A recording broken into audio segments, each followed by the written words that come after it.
हमारा टॉपिक है perpendicular normal form x cos alpha plus y sine alpha is equal to p. इस equation का नाम है perpendicular normal form. The equation x sine alpha plus y cos alpha is equal to p is called the normal form of the equation of a line where alpha is the inclination of the line and p is the perpendicular distance of the line from the origin।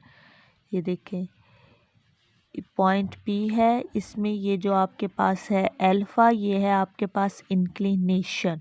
Inclination हमने अभी पीछे definition में उसको define भी किया था, ठीक है, आप पीछे से देख ले। और जो पॉइंट P है वो है आपके पास perpendicular distance of the line from the origin. ये वाली ये लाइन पॉइंट P तक जो कि परपेंडिकुलर डिस्टेंस है, ठीक है, ये है आपके पास P।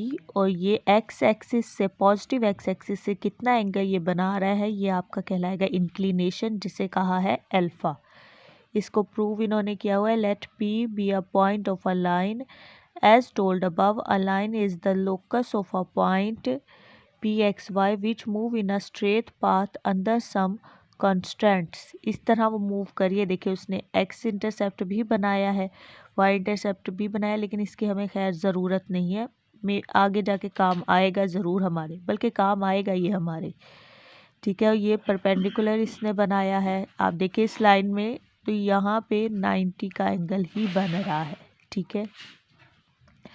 For example P moves so that it makes and with the x-axis and has a P as the length of a perpendicular from the ये के सारे उन्होंने डायग्राम से शो किया हुआ है, जहाँ पे परपेंडिकुलर डिस्टेंस भी बन रहा है, x इंटरसेप्ट भी बन रहा है, y इंटरसेप्ट भी बन रहा है। तो P ओवर ओ ए उन्होंने कॉज अल्फ़ा के बराबर क्यों लिखा है, क्योंकि आप ये देखें ये है आपका एंगल, ठीक है, P ओवर ओ बी, ठीक है। इसे कॉज अल्फ़ा के बराबर उन्होंने इसलिए लिखा है क्योंकि कॉज अल्फ़ा का फार्मूला है पर बेस ओवर हाइपोथेसिस, ठीक है। ये है आपके पास बेस, ये है हाइपोथेसिस, और ये है आपके पास परपेंडिकुलर, ठीक है। ये परपेंडिकुलर रेक्टेंगल तभी बनता है जहाँ ये इस तरह 90 का एंगल बन रहा हो। तो आप गौर करें तो यहाँ आपका 90 का एंगल बन रहा है, ठीक है, 90 का एंगल बन रहा है। तो जहाँ ये आपका परपेंडिकुलर हो जाएगा, ये आपका बेस और ये आपका हाइपोथेसिस। कॉज अल्फ़ा का फार्मूला ये हो गया। अब चूँकि आप खुद ही गौर करें, कॉज अल्फ़ा यहाँ पे तो आप देखें तो 90 का एंगल बन रहा है, ठीक है। कॉज अल्फ़ा 90 माइनस अल्फ़ा, ठीक है। अब यहाँ पे तो जो एंगल आपके पास टोटल तो एंगल यहाँ बन रहा है 90, ठीक है, उसमें से सिर्फ ये अल्फ़ा वाला एंगल हमने निकालना है। तो अगर हम 90 में से अल्फ़ा माइनस कर दें, ठीक है, तो कॉज अल्फ़ा इस तरह बराबर होगा, और ये बराबर होगा हमारे पास साइन अल्फ़ा के, ठीक है, जो इसकी वैल्यू है P over O B. Cos है 90 minus alpha is equal to sine alpha, ये है फार्मूला एक बाकायदा मैथमेटिक्स का, ठीक है। अब चूँकि ओ ए जो है वो उन्होंने कहा है कि ए के बराबर है, बिल्कुल ए के बराबर है, ओ से लेकर ए तक। ये चूँकि वाई इंटरसेप्ट है, ठीक, एक्स इंटरसेप्ट है सॉरी, तो ए के बराबर तो होगा ही, और ओ से बी तक बी के बराबर होगा क्योंकि वो वाई इंटरसेप्ट है।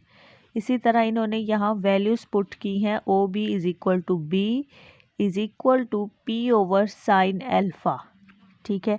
ये P ओवर साइन अल्फ़ा इन्होंने क्यों कहा है कि ओ बी, ये देखिए यहाँ आप P ओवर ओ बी इन्होंने किसके बराबर किया है, साइन अल्फ़ा के। अब अगर ओ बी यहाँ डिवाइड हो रहा है तो यहाँ के मल्टीप्लाई हो जाएगा, और साइन अल्फ़ा यहाँ के डिवाइड हो जाएगा, ठीक है। ओ बी को B के बराबर उन्होंने कर दिया। अब ये वैल्यूज़ B की वैल्यू आ गई हमारे पास, इसी तरह हमारे पास A की वैल्यू आ गई, ठीक है। ये वैल्यूज़ हमने इसमें पुट की तो हमारे पास x ओवर a, ये वैल्यूज़ देखें, आप खुद ही देखें, हमने इसमें पुट की हैं, तो यहाँ से x cos alpha over p plus y sine alpha over p cancel आ जाएंगे और इज़ इक्वल टू 1 के बराबर। आप इसका एलसीएम लेंगे, फिर पी आएगा नीचे चूँकि अकेला, वो उधर जाके मल्टीप्लाई आएगा, तो हमारे पास इक्वेशन प्रूव हो जाएगी।